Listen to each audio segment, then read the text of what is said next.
All right, guys, I'm Jeff Cordero, and this is Elk Camp Cribs Trucks Edition.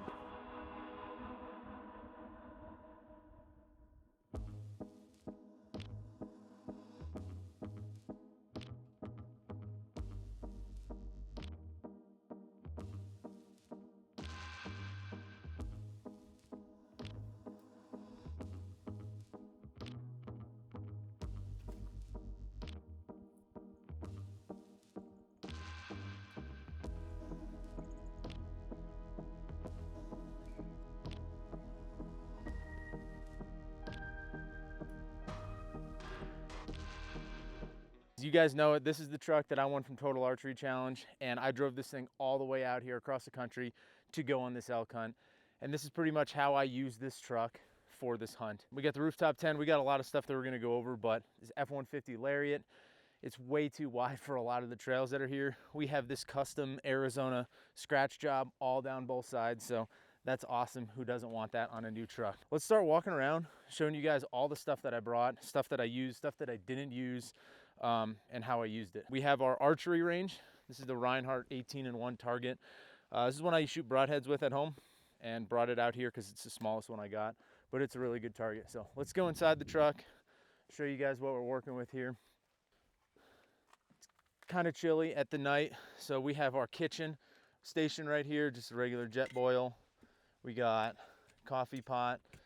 Went through a lot of peanut butter and honey sandwiches this week. Most of the nights, me and Ben sat here in the front seats, made our peak refuels, made our freeze-dried meals, and just ate them in here. Oh, we have an awesome entertainment system, because in some places we actually had cell service, so we can set up our big screen TV right up here on the dash, and there we go. We're popping with this thing, with this 4.5-inch big screen TV.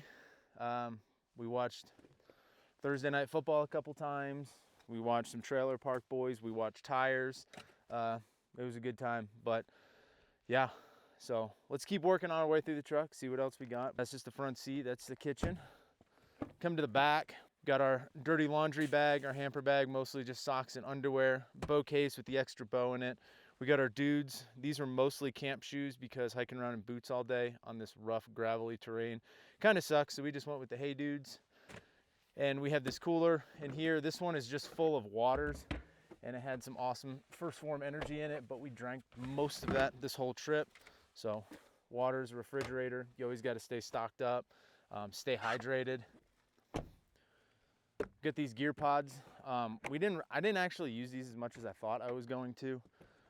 But in the gear pods, I had some recovery stuff, ratchet straps, and just some other, knick-knack. Camp chair.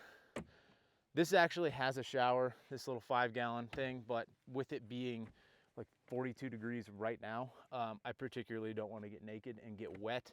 So the custom shower that we have in this, we did not use, but it would have been nice to use if it was a lot warmer. So a good September hunt, this thing would be awesome, but we didn't get to use it. Coming back up to the front of the truck here, this is the workstation. We got the laptop, we got the SD cards, we did all the stuff for the camera, but we have all this stuff right here. When Ben was in here, we just threw it in the back. But same stuff, same on the other side. Just charging cables, cords everywhere, coffee packets, just kind of living out of this thing, making an absolute mess of this truck. Can't wait to go home and actually clean it out. To keep all of our gear charged, I did bring a generator, and I'll show you guys that in the back of the truck. I never ended up actually using it.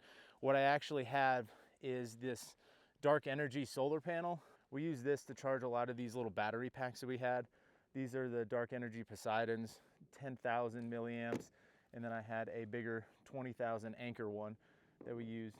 But pretty much I was able to get 2 weeks out of 4 of these. One of them's packed away in my backpack, but the solar panel does a good job keeping them charged. Takes a little while. Right now there's no sun out, but the days that it was sunny, we just threw this thing up on the dash, and it did a good job keeping those batteries charged. Come back in here to the back of the truck on this side, and this was our closet. Bag of like regular street clothes so I can change into when I go home, but we also had a full change or extra camo gear, extra jackets, extra underlayers, puffies, anything that I would need on this trip. I pretty much wore the same stuff most of the time, but just having extra stuff was good to have. And then we have our extra gear tote here. This pretty much carried everything in case something went wrong. We had some bow stuff in here, extra headlamp, extra release, extra knife. Had some 1 pound propane tanks, extra sight, extra pieces for my sights, just in case something went wrong, extra toilet paper. We pretty much, I wasn't gonna come all the way out here to Arizona and not have gear to fix things. I didn't know, turns out there's a bow shop like down the road, but I didn't know that. So I just brought everything that I need. So if I needed to repair my bow, I had all the parts and pieces here with me. Overall, did a pretty good job. Didn't use a lot of the stuff that I brought out here, but I had it just in case. And I think if you're gonna come out here and truck camp, it's not like I'm backpacking. I kind of overpacked a little bit just so I had all the gear. But yeah, we had our bow. This is the Elite Exalt 35. Didn't get to actually shoot it. Drew it back, shot it at the target a couple times, but unfortunately we did not punch a tag on this trip. So yeah, it's a good bow. Still love it. Hopefully we can get some whitetails with it at home. Stone Glacier bag, we carried around every single day. Pretty much just carried water, game bags, some food. We did every single night camping here in the truck. So everything was just kind of day hunting. Head around to the back. Getting to the back, we had extra gas. You didn't know if we were gonna need it or not. Didn't know what the gas situation was gonna be like in town. Never ended up actually using this, just carried 5 gallons of gas around. Pantry. This was all of our like food and snacks, protein powders, everything that we could, eat and need is in here. This is pretty much empty because this trip is over, but this thing was full at the beginning of it, and it was good to keep it all in one contained spot. Knew where it was. And then we have our extra gear tote. Extra gear tote had, rain gear, trekking poles, spotter, booties, a bugle tube, which I don't know why I was taking a bugle tube for a spot and stuff, but again, I'm in the truck, it doesn't really matter. Extra pair of boots in case we needed those. But now every home is not complete unless you have decor. So we got in the mood. We found this awesome shed. This was our totem for the week, trying to keep the motivations high that maybe we can get one of these attached to another one, attached to a head, which obviously didn't work out, but get to go home with something. So this was our camp art. Got to sit here with this thing, look at it just about every day because I picked this up pretty early in the hunt. But yeah, get to go home with something. Moving on into the back, these are some things that I brought that I never actually used. I brought my e-bike. Again, this was another thing that I won from Total Archery Challenge. So if you guys think that the prizes at Total Archery Challenge, like they don't actually give them away, they do. I have a truck and an e-bike that I've won at Total Archery Challenge just doing novelty shoots. Brought the bike, never ended up actually using it. There was 2 of us, so it's kind of hard. I don't have pegs on the back or on the front, so it's not like someone can ride with me. Cooler, in case we needed to put some meat in it. And then the generator up front, like I said, which we never actually used. I also bought a 14-inch Blackstone just to have to cook around camp if we got steaks, if we got something down, and actually have some good meals. Never actually did that. Just pretty much ate freeze-dried meals or went into town and got something to eat. We're gonna do the last thing, the thing that everybody loves. I wanna see the bedroom, so let's go upstairs and check it out. All right, guys, this is the bedroom. This is where I slept every single night for 14 straight nights. In the Go Fast camper tent, the rooftop tent. This thing actually works really well. 2 sleeping bags. We were sleeping 2 people in here most nights. So there is enough room. You can see it right here. This is the Sitka Aerolite bag that Ben was using. And then I had my Western Mountaineering 15-degree bag, which kept me super warm at night because it got down into the low 20s on a couple of nights. So this is pretty much the awesome setup. Because we're truck camping and we're not backpacking, I brought a full-size queen size pillow because I wanted to be comfortable, at least in this. The pad, it's a 3-inch foam pad.